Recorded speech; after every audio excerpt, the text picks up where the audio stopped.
జీవితంలో ఆధ్యాత్మికత లేదా ఆర్థిక ఉన్నతి కోసం నమ్మకం ఇంకా సహనం రెండూ అవసరమే.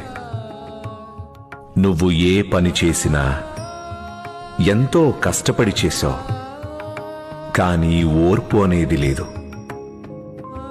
ఏ వ్యాపారంలోనూ నువ్వు సహనం వహించలేదు. ఉన్నతి అయినా సాఫల్యమైనా ఒక్క రోజులో లభించదు.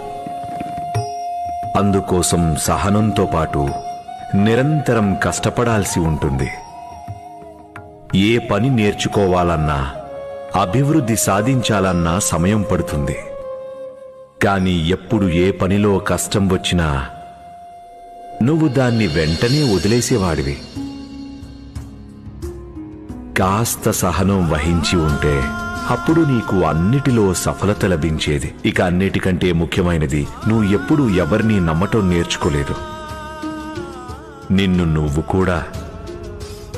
అందుకే ఎప్పుడు వ్యాపారం పుంజుకోవటానికి సమయం పట్టినా, వెంటనే లాభాలు రాకపోయినా, నిన్ను నువ్వు నమ్ముకొని కష్టపడి నిలదొక్కుకోవాల్సింది పోయి నువ్వు వాటిని మూసేశావు.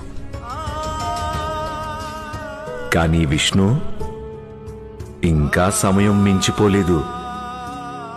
నువ్వు గనక శ్రద్ధ ఇంకా సబూరితో ఉంటూ మళ్లీ ప్రయత్నం చేశావంటే నువ్వు తప్పకుండా సఫలమవుతావు.